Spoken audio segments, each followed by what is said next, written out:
With Tholian aggression on the rise, Starfleet Command would task its best and brightest to come up with a way to combat this unusual threat, and their answer would take the form of the Nitze Class. But what do we know about this specially created starship design? Well, today we'll find out. Hello and welcome to another episode of Truth or Myth Beta Canon, a Star Trek web series that dives into the history of any given topic using beta canon sources and my own imagination to fill in the gaps. In today's episode, we're taking a look at the Nitze Class to better understand its place in Star Trek history. Please note, this is a starship design I kitbashed into existence with two purposes. One, to help explain why Starfleet seems to have a plethora of starship designs all the time, and two, to do a nice little dive into the Tholian assembly of the 23rd century. But as always, because this is just a bit of fan fiction, all information relayed should pretty much be taken with a grain of stardust and only considered a little bit of Star Trek fun. And so, with all that out of the way, let's begin. By the 2270s, there was no shortage of starship classes in Starfleet's Starfleet. From dedicated science vessels detailing newly discovered planetary systems, to heavy cruiser vessels exploring the final frontier, to the Federation's public, there always seemed to be an endless array of classes available to the UFP. Of course, this was not really the case. Though true that Starfleet Command did have a wide array of starship classes, the truth was that each class developed had an intended and needed purpose or function within the Federation. Though most people throughout the Federation believed in a one-class-fits-all approach, practically speaking, that would never work in a galaxy filled with such wondrous and yet differently constructed alien vessels. For ships from the Klingon and Romulan empires, Starfleet's standard battleships were all well and good. But when it came to governmental powers such as the Tholian Assembly, a different type of starship class would be needed. The Tholian Assembly had been poking their crystalline heads into Federation space since long before the creation of the United Federation of Planets itself. But the very makeup of this crystalline-based lifeform was as alien to Starfleet and the Federation as a communicator would have been to a caveman. Though Starfleet Command had undertaken several covert plots to gain information on the Tholian Assembly, very few would ever be successful. It always seemed as though the Tholians were one step ahead of Starfleet, flaunting their supposed superiority by entering Federation space as they pleased. In 2268, the USS Enterprise under the command of Captain James T. Kirk would end up in a battle of wits against the Tholians, while investigating the disappearance of the USS Defiant and subsequently attempting to retrieve Captain Kirk from interphasic space.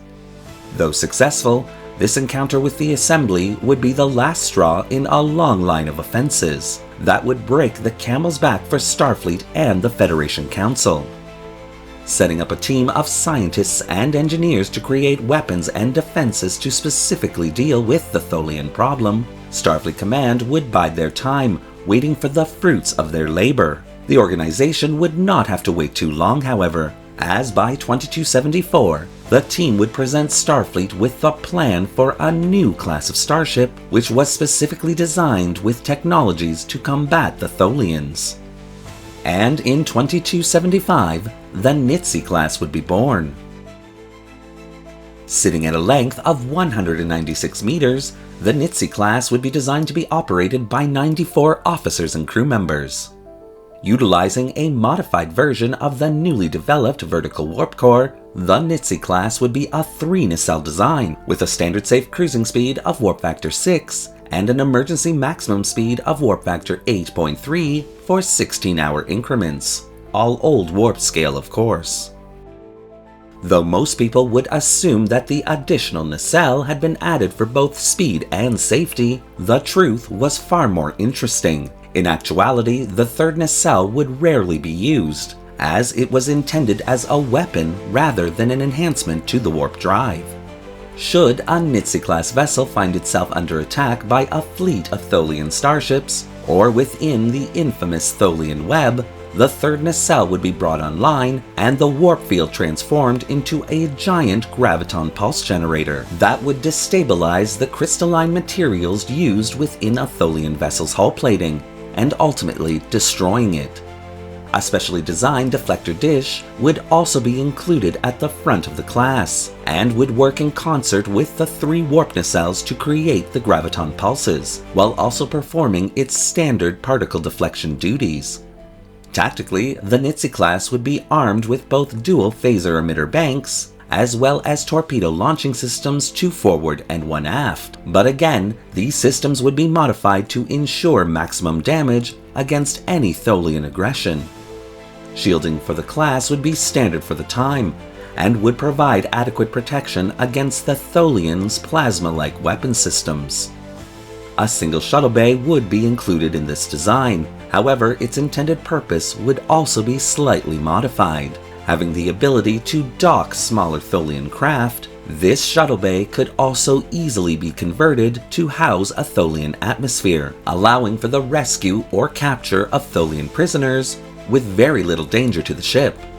Starfleet Command and the Federation hoped that this feature would of course be used in rescue scenarios. However, should a situation turn bad for any reason, the shuttle bay and its toxic atmosphere could easily be vented out into space. The shuttle bay would also be equipped with transmission dampeners, which would negate the effects of the Tholians' natural ability to send radio transmissions. After its initial shakedown cruise, where the USS Nitze had performed well, she would be sent to patrol the Tholian border, where her true test would begin. Starfleet Command had always kept a wide berth from the Tholian border, and when the USS Nitze suddenly appeared patrolling said border, the Tholian assembly was naturally curious about the starship. Sending a handful of ships to investigate and capture the vessel, the Tholian assembly would be caught completely off guard by the USS Nitze, who was able to repel their attacks efficiently, destroying all vessels that had crossed into Federation space. And with the Nitze's success, construction on a further 3 vessels would be completed within the next month, and immediately sent to the Tholian border for patrol, while a further 10 vessels would be constructed over the next year. So unprepared for Starfleet's ingenuity, the Tholian assembly would actually approach the Federation Council, fearing that an invasion of their territory might be imminent, and a non-aggression treaty of sorts would be drafted that included an exchange of ambassadors. And although minor conflicts would occur over the following millennia, this treaty would effectively stabilize relations with the Tholian assembly. As for the Nitze Class, she would remain in service well into the 24th century, receiving periodic upgrades and refits to her design until her eventual decommissioning in 2357. Created as a weapon against the Tholian assembly to check Tholian aggression, the Nitze Class would instead act as a deterrent, having a stabilizing effect on the area, earning this specially designed class its peacekeeping status in Starfleet history. Thank you for watching today's episode of Truth or Myth Beta Canon. What do you think of the Nitze Class and the historical narrative that I've created here? Do you want to see more videos like this one? Well, leave your comments in the section below, and don't forget to like the video and subscribe to the channel, hitting that little bell icon so you won't miss a single video we release.